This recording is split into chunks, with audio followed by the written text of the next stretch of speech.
Good morning, my friends. Pam here with my second cup of coffee. I know, isn't coffee the best thing to look forward to in the morning? Sometimes when I know it's going to be a hard day, coffee is like the only thing I'm looking forward to. Well, that doesn't happen very often, but we were recently gifted some really good coffee due to my husband's birthday. And so enjoying that this morning, coffee cup number 2. Well, I didn't really have time. I don't really have time to do this video, but you know how in life when you just want to do something, it gets easier to push aside, everything else. And so on my plate, I have several things, but I got up quite early and I got outside just when the sun was rising because the man was coming for the green bin, and I knew I wanted to put that out there to be picked up. And I also knew I had some things in the garden that I needed to put in there. So yeah, I'd like to have a compost set up, but I haven't quite got there yet. So anyway, I have this big bin that I can put in and or put out.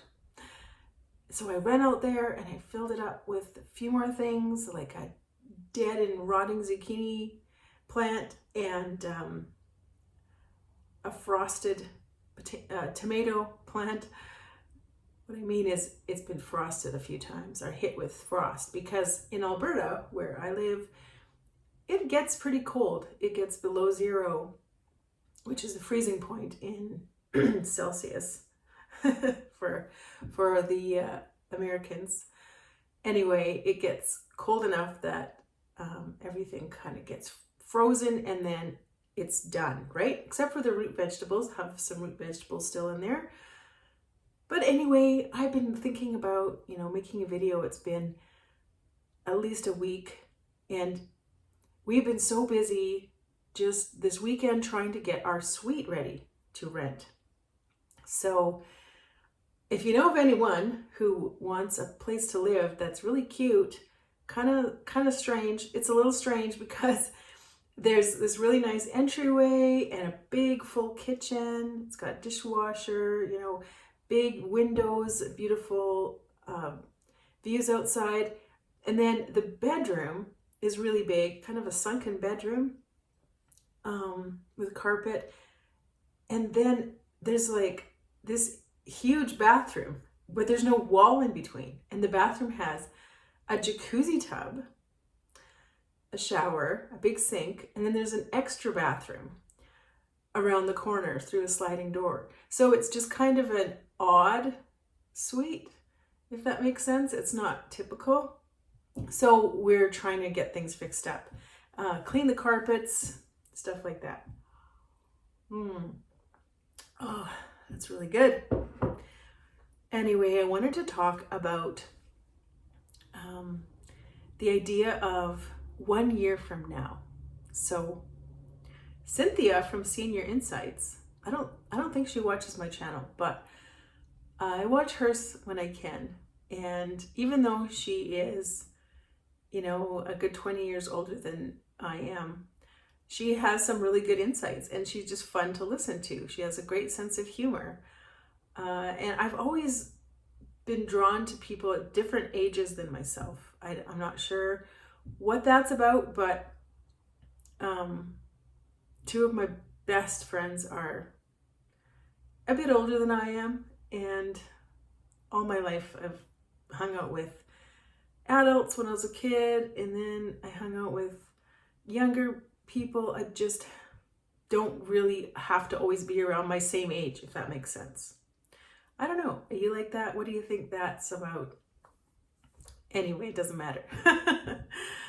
So I was thinking about something that she had mentioned. What are you dealing with in your life right now that you don't want to be dealing with a year from now? And it made me think of all the changes that I have made over this past year.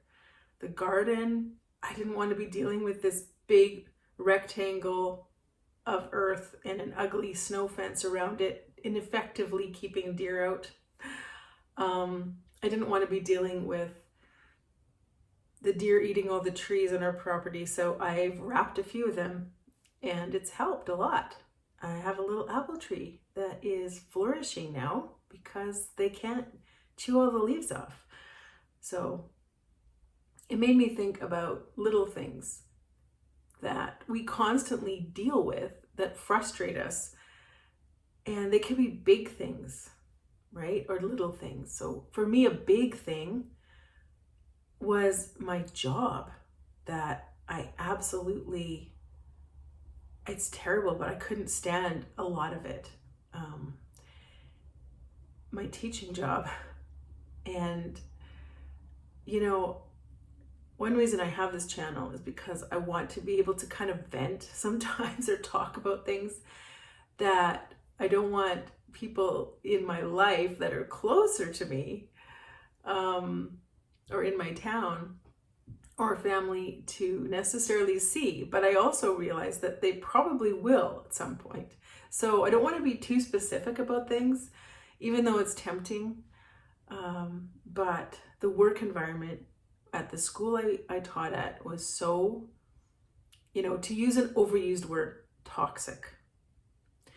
And it was killing me, like literally my body, brain, emotions, everything was just shut down and I was barely surviving.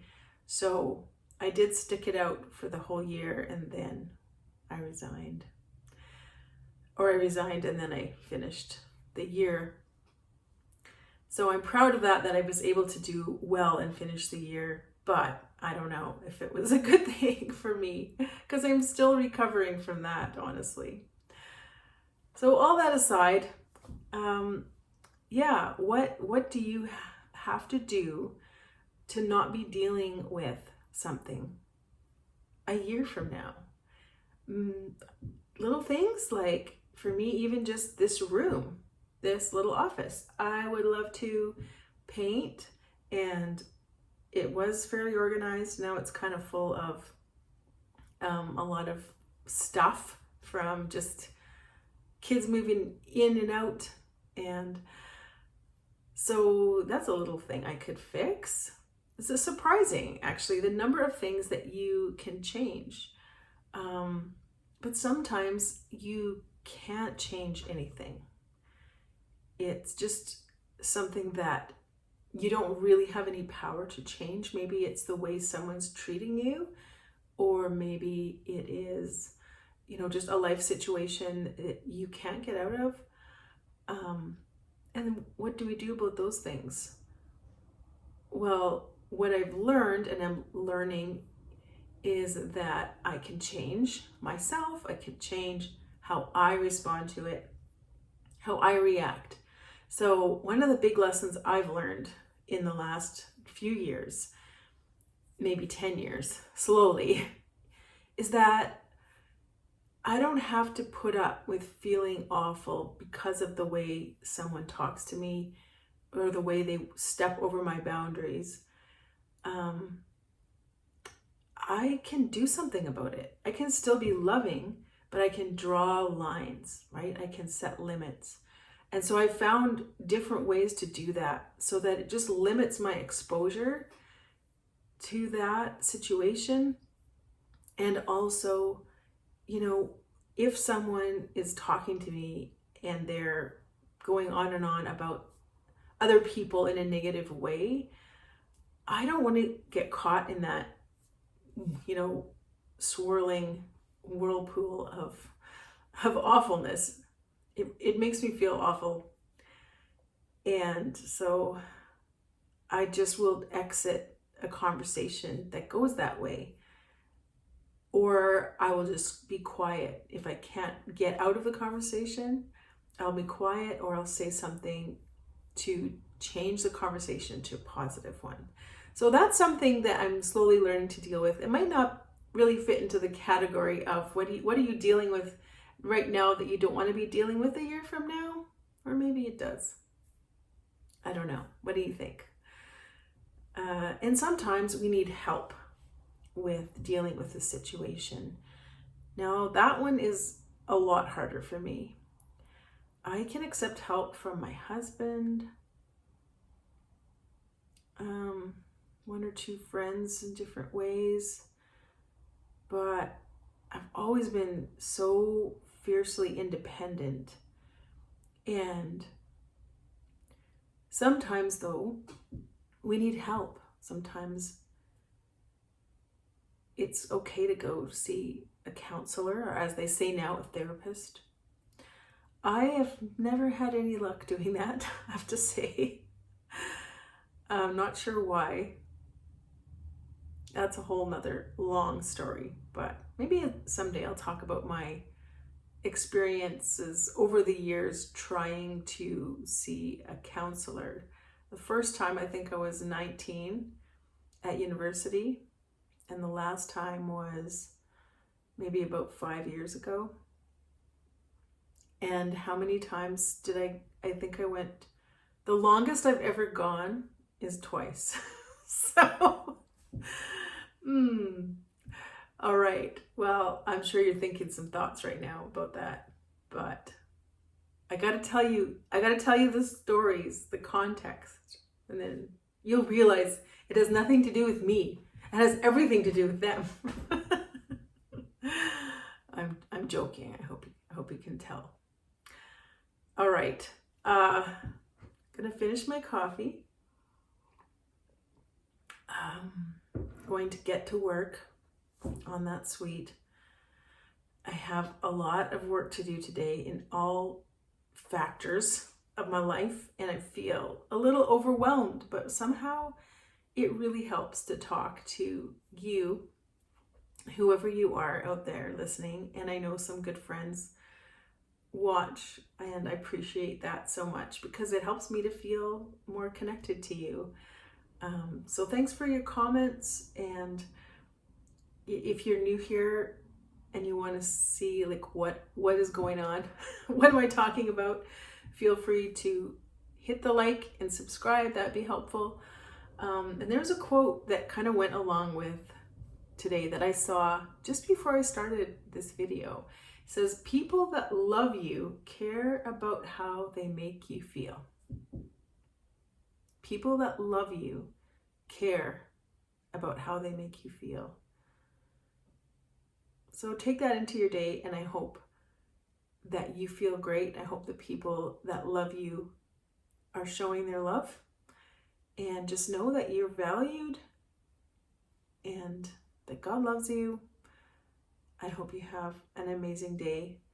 And one thing we wanted to do yesterday, Dylan and I were going to do a video together because someone had requested talking a bit more about our dating and then wedding and showing some pictures. So hopefully I will get on that. But yesterday, by the time we finished all the tasks and kind of sighed and sat down on the couch, we were both too tired to even watch a TV show.